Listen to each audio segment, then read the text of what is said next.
Greetings, YouTube. One of my subscribers, Beefalo Games, asked me an interesting question yesterday, and that question was, who is my favorite historical figure?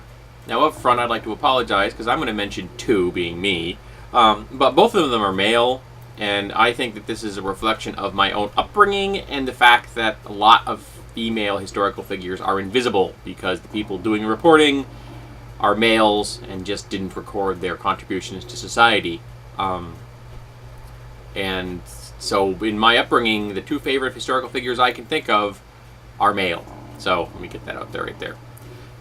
And the first historical figure I consider to be one of my favorites would be Buddha. And yes, I do view Buddha as a historical figure.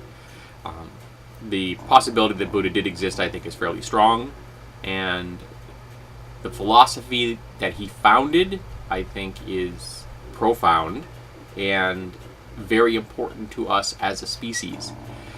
Now, even though I do view Buddha as a divine figure, I pretty much view all of us as divine figures, but Buddha is significantly more divine than your average person, such as me.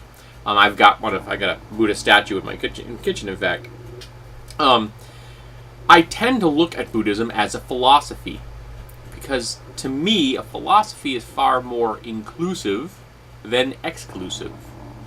If I were to view Buddhism as a pure religious state of mind, as a religion, I see organized religions in a negative light, even Buddhism, and to me, religions are about exclusivity. You are inside the religious tribe, and by, instant reflection, everyone else is outside the religious tribe. And that, to me, is not a healthy way of looking at things. And it is not a way to further the good works that I think Buddhism can do for us as a people. But if I view it as philosophy, I can say everyone should feel free to choose and pick from Buddhism those things that help you further your journey towards enlightenment. Now, there are aspects of Buddhism that I do not adopt. I am an unapologetic omnivore, for example. So I don't adopt the vegetarian aspects of Buddhism.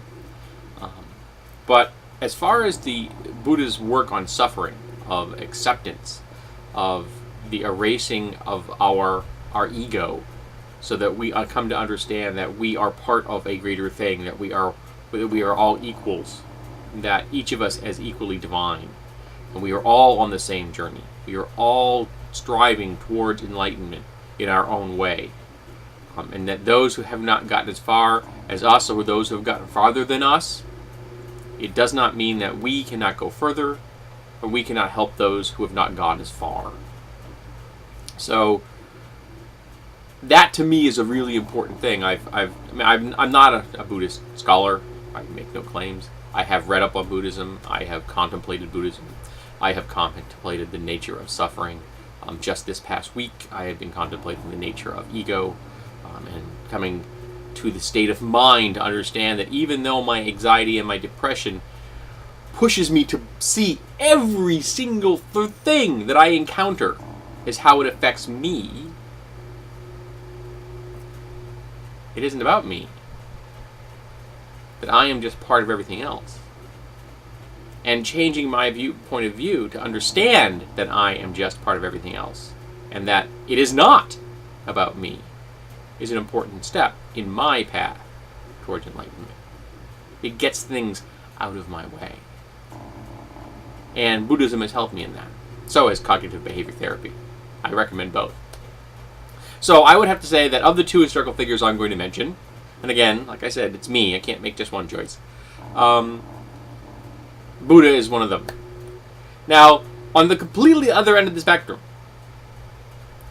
the absolutely nothing to do with Buddha in the least would be Alexander the Great. Because Alexander the Great was, in my opinion, the greatest military genius that has ever lived. At least the greatest one that we've ever have a record of. I guess there are potential that there are greater military geniuses that were not recorded, or are not well known enough, or not known to me. There could be ones out there that historically have an historical record that I am not aware of. History's very big. But of the ones that I am aware of, I consider Alexander the Great to be one of the greatest military figures in history. And what's fascinating is that his tactics, and I realize his tactics are 3,000 years old, okay? Older than that, 5,000 years older. They're still used as far as tank combat goes. His tactics using units of men is still applicable for tank combat. That's fascinating. But what he did, and the steps he took, and his ability to see outside himself was amazing for anyone of such a young age, let alone from an era when deep introspection was not necessarily the watchword. He got rid of all of the officers from his father's army except for one. And why did he keep that one guy around, his father's most intimate associate? Because he knew any plan he brought forward, if this person disagreed with it, wasn't comfortable with it, that he was presenting a plan that would also be poorly understood by the other military leaders he was going to be facing because they were from the same generation as this man. Unfortunately, being Alexander the Great and coming to a certain point in his life making a decision, this guy is no longer useful for me, he eventually had him killed. Alexander could be very harsh in many regards. And while I do have great respect for him, it doesn't mean I like everything he ever did. But, I mean, in his most famous battle, which is I'm going to probably butcher, is it Gargamella? I think it is Gargamella. I'm not positive. He took on a force 5 times larger than his own. 5 times! Stop for a second and think about that. Would you take on 5 guys in a fight? 1, yeah, you take 4 guy. 2, maybe, 3, now it's getting desperate. But 5? And would you win? He won. Because he knew the tactics that his enemy was going to use, and he outthought his opponent. He created a land bridge for a battle to take on an island. That still stands. He conquered what he perceived to be the known world, even though he was wrong, is not the known world, but he still perceived this is the known world and I conquered it all. He founded cities. He not only beat his enemies, he won over their people. When he killed Darius, or when he drove Darius out, and eventually Darius was killed by his own people, he took in Darius' family. Now, traditional philosophy would have dictated at that time, sorry, cat hair, that he just have them killed. But Alexander didn't do that. He took them in. He educated them. He treated them like his own family. He won them over. He liberated a city, and the leader so loved him for that, she adopted him. So not only was he an incredible military leader, but he was a savvy politician. So for those reasons, even though he did harsh things, even though he made decisions that I don't necessarily agree with everything he did, for example, killing his father's favorite advisor, he was a genius.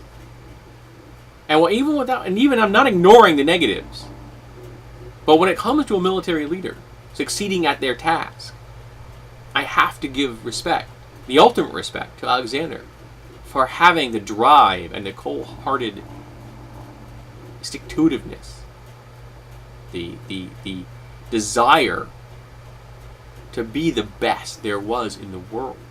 And I would have loved to have seen what Alexander could have done if he hadn't died at such a young age. He never lost a battle. That's astounding. Now, he would have eventually lost a battle, he would have lived longer. But think of what he could have established, the dynasty he could have forged if he'd lived another 30 years. There's a GURP supplement out there, Alternate Earths, I think it is. I think it's the first one, that contemplates what happens if Alexander doesn't die, and it's kind of interesting.